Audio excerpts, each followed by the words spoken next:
यह संसार कर्म प्रधान है। कर्म दो ही तरीके के होते हैं, पाप कर्म और पुण्य कर्म। दोनों का परिणाम मिलता ही मिलता है। ईश्वर आपके किए गए कर्मों की एक एक पाई चुकता करता है, और जिस समय ईश्वर परिणाम देना शुरू करता है उस समय आपके पास केवल हिसाब देने के अलावा कुछ भी नहीं बचता है। आपने जो कर्म किए हैं ईश्वर उनका हिसाब आपसे मांगेगा, और आप हिसाब में जो भी कर्म किए हैं बस वही ईश्वर को दे पाते हैं। अगर आपने पाप कर्म किए हैं तो आप पाप का हिसाब देंगे, आपने सत्कर्म किए हैं तो आपको सत्कर्म का हिसाब ईश्वर को देना पड़ेगा। सत्कर्मों का परिणाम है कि आपके आने वाली अनेक पीढ़ियां आपके इन सत्कर्मों का परिणाम सुखद भोगेंगी, और पाप कर्मों का परिणाम यह है कि स्वयं कष्ट तो भोग ही रहे हो, लेकिन आपके अनेक आने वाली पीढ़ियों तक इस कष्ट को उनको भोगना ही भोगना पड़ेगा। अब इसे आप मानते हैं या नहीं मानते हैं यह आपका विषय है, लेकिन यह इस तरीके से सत्य है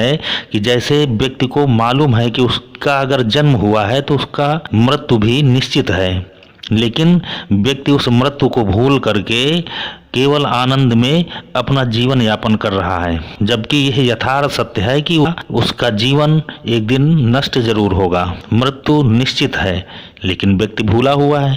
इसी तरीके कर्म करते हुए भी व्यक्ति अपने उस परिणाम को भूल जाता है कि इसका परिणाम क्या मिलेगा। व्यक्ति जब पैदा होता है, बाल्यावस्था होती है, इसके बाद बड़ा हुआ, युवा हुआ, वृद्ध हुआ, ये सब निश्चित है, आदमी देखता है। लेकिन जब वह युवा होता है तो उसे ज्ञान नहीं होता कि उसको भी वृद्ध होना पड़ेगा और उसका यह जो देह सौंदर्य है ये नष्ट हो जाएगा। लेकिन व्यक्ति अपने मद में, अपने देह सौंदर्य में मगन रहता है, भूल जाता है।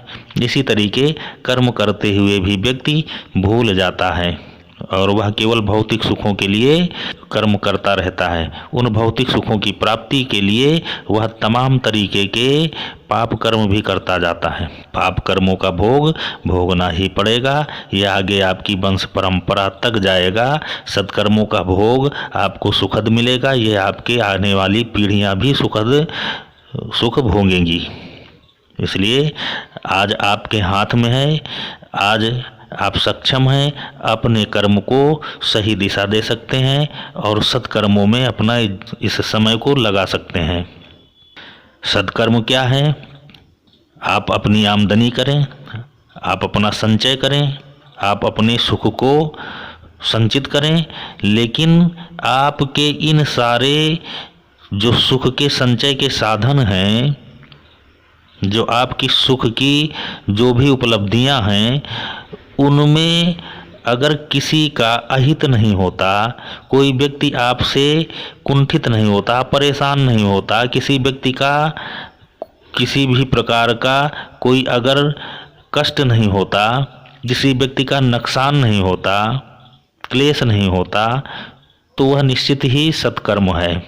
और जिस कर्म से किसी का शोषण किया जाए, किसी से छल फरेब झूठ ये सब बोल करके, कष्ट दे करके अगर अपने सुख को संचित किया जाए या सुख को बढ़ाया जाए तो वह निश्चित ही पाप कर्म होता है। लेकिन व्यक्ति भूल जाता है, उसे तो अपने निजी सुख और स्वाद के लिए दूसरों की हत्या तक करना भी सहज ही लगता है, और उसका परिणाम उसको भोगना ही पड़ता है। इसलिए आप जो भी कर्म करें, अपने कर्मों का चिंतन अवश्य करें और अपने कर्मों को सद्कर्मों में लगाएं। यह मानव जीवन बार बार नहीं मिलता है। बड़े भाग मानुष तन पावा, सुर दुर्लभ सद्ग्रंथ निगावा। कर्म प्रधान विश्व रचि राखा, जो जस करई सो तस फल चाखा।